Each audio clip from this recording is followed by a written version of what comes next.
Alrighty, 2B sample final number 2. Let's begin. I'll probably do half the problems in this video and half the problems in another video, okay? In the second part. Or I might break it into more parts, who knows? Okay, let's begin.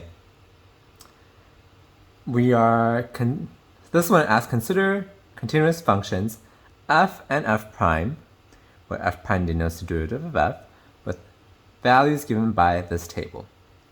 Find integral from 0 to 4 of f prime of x dx. We simply use the fundamental theorem of calculus. That's just f of 4 minus f of 0. Okay, what is f of 4? That is here 13. F of 0 is 3. Our answer is 10. Estimate integral from 1 to 4 f of x dx using a left-hand Riemann sum with 3 equal subintervals. Okay, so remember how to do that? That is, the width of each rectangle is 4 minus 1 divided by number of intervals, 3, b minus a over n. Remember that? Whoops, got cut off.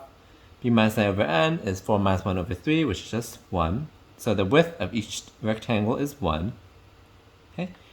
We want the integral from 1 to 4. We want 3 equal subintervals. So one would be from 0 to 1. Another would be from 1 to 2. Another from 2 to 3. Did I do this right? Let's see. That should be, oh yeah, from 1 to 4, not 0. So I'm like, that's more intervals, okay? So 1 to 2 is 1, 2 to 3 is another, 3 to 4 is another, okay? So we get, the proper way to do this would be, we're using left-hand Riemann sum, so we're taking the left endpoints in each interval. So it would be f of 1 times 1 plus f of 2 times 2 plus f of 3 times 3, okay? Oh, actually, sorry, times 1 times 1. What am I doing? This is the height of the rectangle, f of 1. This is the width of the rectangle. This is the height, this is the width. The width we said is 1 over here. Height, width. So this is just f of 1 is 4, f of 2 is 6, f of 3 is 9. This should be equal to 19. Okay? That's how we solve that. This guy, evaluate the following derivative at the point x is equal to 3. Okay? So, how do we do this? This is simply just, okay, let's evaluate this first. d by dx of this guy is a fundamental theorem of calculus. That's just f of x. Okay, so we evaluate this at x is equal to 3. That's just f of 3, which is equal to 9. Okay. Suppose f of x gives us the height of a rocket, measured in yards, x minutes after it's launched. What are the units of integral of 0 to 4 f prime of x dx, and what does this quantity represent? Okay. This represents, so this is the height, f prime would be the change in height. Okay, so we actually solved this up here. So if this helps you to interpret, it's the height at time is 4, height at time is 0. Okay? So this would be the change in height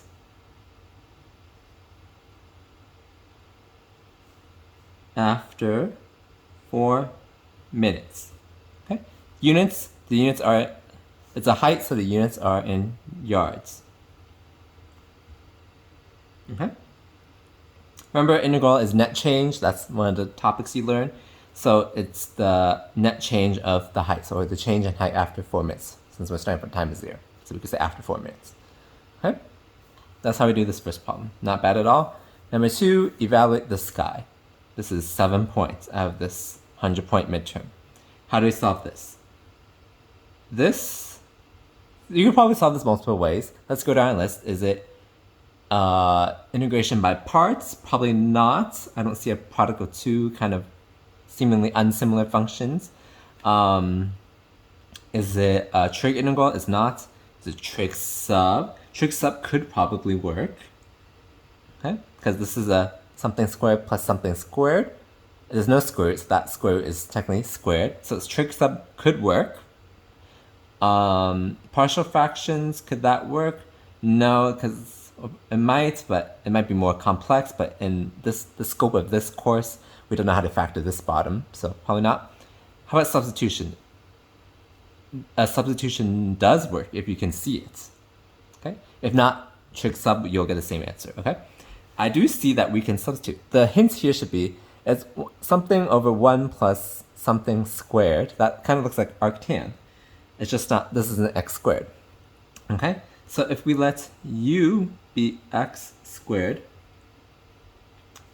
du would be 2x dx. So let's shift this up. This integral would be equal to, so we have a x dx here. So it'll be du over 2, so a half du over 1 plus u squared. Because this x squared, this is just x squared squared, so that's u squared, okay? This now looks like arctan. So this is half arctan of u plus c. We back substitute half arctan of x squared plus c. As simple as that. So this was clearly the faster way to do it. If you do trig sub, how would that look? Let me just set up the triangle over here. Okay, we have x on one side, 1 on the other side, and square root of 1 plus, x squared, x to the 4th on this side. So we know that tangent theta is, actually would this work? Trig sub like this? Actually, it could, I think it could work if tangent theta is x squared, then secant squared theta d theta is 2x dx. Yes, because there's a signature of it, x dx. So it'll be secant squared divided by 2. And then we can also sub the square root term. This guy squared is just this guy, bottom here, is just, what would that be? Secant theta is square root over 1, so it'll be secant squared theta. So that, I believe this is the substitution you would make. Okay, but clearly this one is faster. Okay, let's move on. Evaluate this guy. This is another 7 points. How do we do this?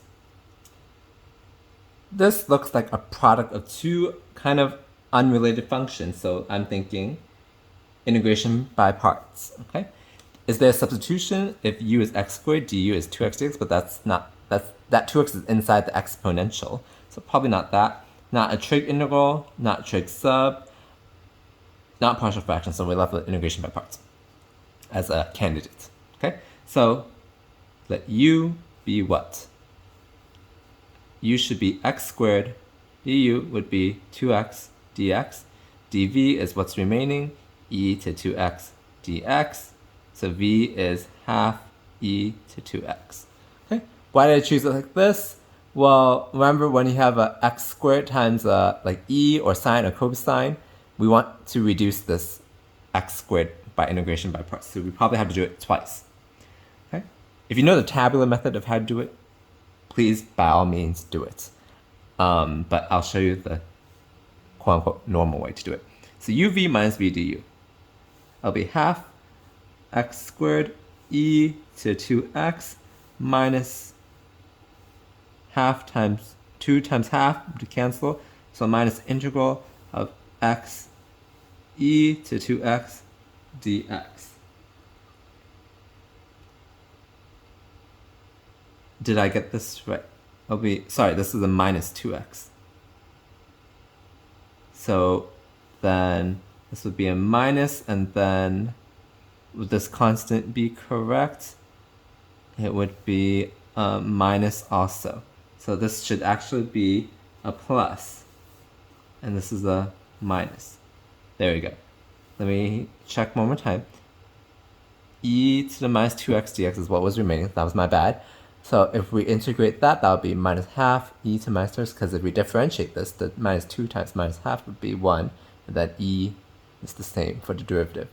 Okay, so this should be a minus here. There we go. Okay, so this should be good now. So let's do integration by parts one more time here.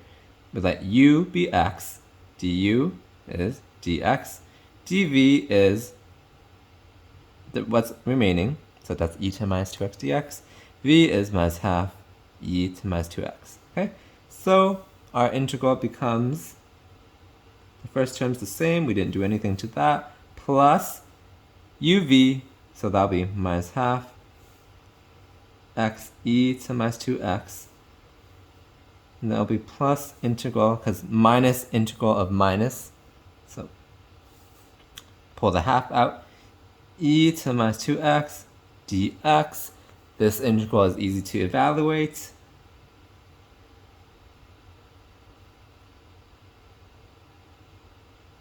That would just be minus a fourth e to the minus 2x. Don't forget your plus c. Let me check that this is correct.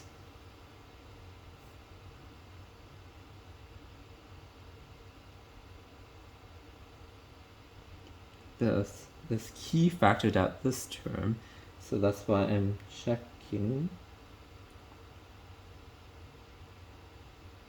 Yeah, this is good. Okay, so this is integration by parts. We had to do it twice. This one, sine cubed of 4t. This is clearly a trig integral because this is sine. Remember the way to do this? We see that there's odd power of sine, so that's a good sign, not a pun. We can rewrite this as sine squared of 4t sine of 4t dt. We can convert the sine squared to 1 minus cosine squared t dt. Okay? Then we let u be cosine of 4t. du would be minus 4 sine of 4t.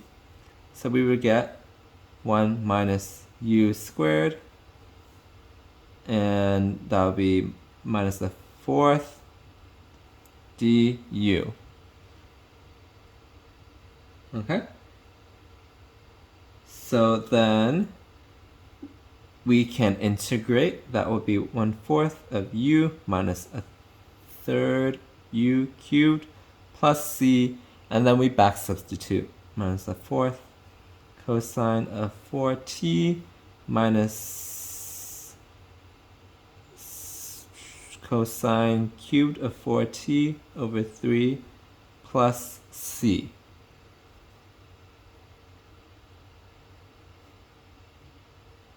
Nope, okay, same answer. The key is distributed this minus 1/4. This should be good enough, okay? Pretty easy so far. This one, it tells us to use trig sub, okay? So, how do we set up a triangle? I always set that up first if you've seen my other videos. Okay? We see there's a something squared minus something squared, so x has to be the hypotenuse, 3 has to be one of the sides, and square root of x squared minus 9 has to be the last side, okay? We set that with that. Now we want to substitute everything in this integrand in terms of theta. We need an x and a dx and the square root term. So how do we get x from this triangle? We see that secant theta is x over 3. So 3 secant theta is x. Okay, so 3 secant theta tangent theta d theta is dx. Okay, and we see the square root term. How can we get that? That's tangent theta is square root over 3, so 3 tangent theta is square root. Okay, so we can substitute everything in this integral in terms of theta. Dx is right here, 3 secant theta tangent theta d theta. Or x squared would be 9 secant squared. Okay, and then the square is a 3 tangent theta. Okay, so what can we simplify? This 3 can cancel with that 3. This tangent can cancel with that tangent. 1 secant up here can cancel with 1 secant down here. So we are left with a 9th integral of secants on the bottom. So 1 over secant. We can write that as cosine theta d theta. This is very easy to evaluate. A 9th sine theta plus c. We have to back substitute, so sine theta. How can we get sine from here? It's just this guy over x, so it'll be square root x squared minus 9 over x plus c. Okay? That is our answer. Pretty easy, if you just drew the triangle first. Okay? Next, determine whether the following integral is convergent or divergent. Evaluate if convergent. If divergent, explain why. This one looks like partial fractions, so I feel like I've done this problem before. I don't know from where, but anyway, let's redo it. We can write this fraction, if we ignore dz, it'll be of 1. So z squared plus 3z plus 2, we can factor as z plus 2, z plus 1. So partial fraction would be a over z plus 2 plus b over z plus 1. Okay, we multiply both sides by the denominator here. We get 1 is equal to a times z plus 1 plus b times z plus 2. So we plug in z is minus 1. This is the fast way to do it for this problem. Z is minus 1. This would go away. We would get b is equal to 1. Okay. We plug in z as minus 2. We get minus a is equal to minus 1. So, minus a is equal to 1. So a is equal to minus 1. Okay. That's a partial fraction. So now we can rewrite this as the integral, okay, I'm going to keep this notation, 0 to infinity, of a is minus 1 over z plus 2, b is 1, and so over z plus 1 by dz.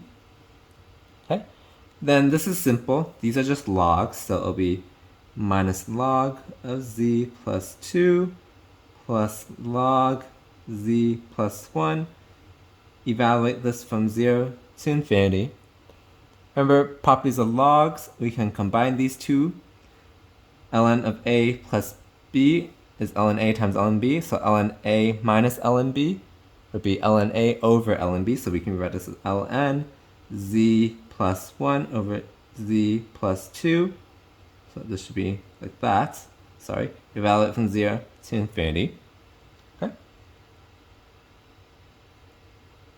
So here, let's write our limit notation at this point. Limit as t goes to infinity of ln of z plus 1 over z plus 2. Evaluate this from 0 to t. Okay. So what do we get? When we do fundamental theorem of calculus, we get ln of t plus 1 over t plus 2 minus ln of 0 plus 1, it'll be 1 over 0 plus 2. Okay? This is just a constant, so limit of a constant is just a constant, so we just worry about this. As t goes to infinity, t plus 1 over t plus 2 goes to 1, so we get ln of 1 minus ln of half, which is equal to, the ln of 1 is just 0, minus ln half. Ln of half we know is minus ln 2, so this is just ln 2. That's our answer, okay? Just to back up, we can show our work. This is, let me write it over here, limit as, okay, never mind. So remember properties of logs, properties of limits, sorry. We can move the limit inside the log. So it'll be ln of limit t goes to infinity of t plus 1 over t plus 2. Okay, and then minus ln of half That's just a constant. So limit of a constant is just a constant. This guy, we can do L'Hopital's rule, because it's infinity over infinity. Or you can do the horizontal asymptote test to the same degree, take the ratio of the leading coefficient. So that's just 1, which is what we got there. If you do L'Hopital's rule, it'll be 1 over 1 after you differentiate both the top and the bottom, so it's still 1. Okay, so the answer is ln 2. If you don't know what ln a half is, it's minus ln 2 because we just used the same property we used up here. This is ln 1 minus ln 2. ln 1 is 0, so we're just left with minus ln 2. We have a negative here, becomes positive ln 2.